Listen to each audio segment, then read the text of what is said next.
The stage lights dimmed softly, washing the massive auditorium in a pale blue glow as the audience settled into an uneasy silence. This wasn't the loud, buzzing kind of anticipation that usually filled talent shows. It was quieter, heavier, like everyone instinctively knew something fragile was about to happen. From the side of the stage, a young woman stepped forward, her movements hesitant but deliberate.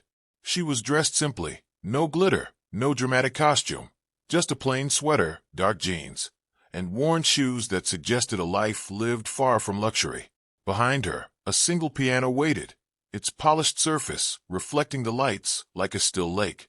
The judges glanced at one another, mildly curious, but guarded. Simon Cowell leaned back in his chair, arms crossed, his expression neutral, almost skeptical. He had heard thousands of singers, watched countless pianists. What could possibly be different this time? As she introduced herself, her voice trembled slightly. She didn't talk about fame or dreams of stardom. Instead, she spoke about music being the only place where she felt safe, where the noise in her head finally went quiet. The audience listened, leaning in, unaware that within minutes, this fragile moment would turn into one of the most unforgettable performances the show had ever seen. She sat at the piano, exhaling slowly as her fingers hovered above the keys. For a moment, nothing happened. No sound, no movement, just silence, thick and uncomfortable. Then, almost imperceptibly, her hands began to move. The opening chords of Creep emerged, stripped of guitars and drums, reduced to something raw and exposed. The melody was slower than expected, heavier, each note pressing down like a memory that refused to fade. When she started to sing, her voice was barely above a whisper, soft, imperfect, and trembling. It wasn't technically flawless, and that was exactly why it hurt. Every word felt lived in, as if she wasn't performing the song, but confessing through it. "I'm a creep. I'm a weirdo," echoed through the hall, and suddenly the lyrics felt less like poetry and more like a personal truth. The camera panned across the audience, people frozen in their seats, some already wiping their eyes. Even the judges had shifted forward. Simon's posture changed, his arms slowly uncrossed, his gaze locked on the performer. Something about the way she sang, hesitant, vulnerable, unguarded, made it impossible to look away. As the song progressed, her confidence didn't grow in the usual way. She didn't belt louder or show off her range. Instead, she leaned deeper into restraint, letting silence become part of the music. Between phrases, there were tiny pauses, breaths that felt like emotional cracks.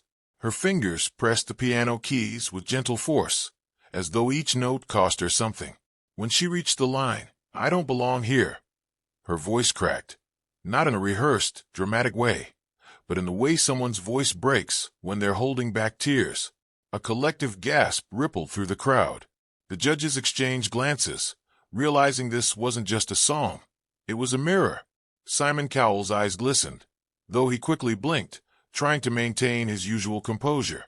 This was the man known for brutal honesty, for dismantling weak performances without mercy.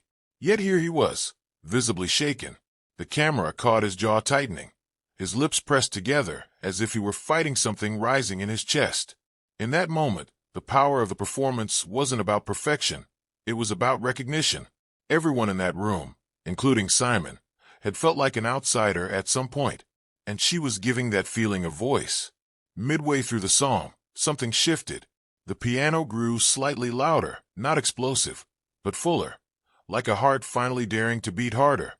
Her voice followed, rising just enough to carry pain into strength. She wasn't pleading anymore. She was standing in her truth. The lyrics transformed from self-doubt into quiet defiance. Tears rolled freely down her cheeks now, but she didn't stop. She didn't wipe them away. She let them fall, her voice wavering yet unwavering at the same time. The audience was completely silent. Not a single cough, not a shuffle of feet. Even the cameras seemed to move more slowly, respectfully. When she reached the final chorus, she closed her eyes, as if singing not to the judges, not to the crowd, but to the version of herself who had once believed she was invisible.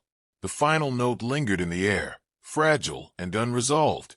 Then her hands lifted from the piano, and the sound vanished. For a heartbeat, no one reacted. Then, Like a wave crashing ashore, the audience erupted. Applause thundered through the theater, mixed with cheers and sobs. Some people stood immediately. Others remained seated, hands covering their mouths, overwhelmed. Simon Cowell didn't clap right away. He sat still, staring at the stage, his eyes wet and unguarded. When he finally stood, the emotion on his face was unmistakable. He turned slightly away from the cameras, pressing his fingers against his lips, trying, and failing, to regain control. The audience noticed, and the applause grew even louder. When Simon eventually spoke, his voice was quieter than anyone had ever heard it. He admitted that performances like this were rare, not because of talent alone, but because of honesty. "You didn't try to impress us," he said, pausing as his voice cracked. "You just told the truth." The other judges nodded, equally moved, praising her bravery more than her technique. They understood that what she had done couldn't be taught in rehearsals. It came from living, from hurting, from surviving.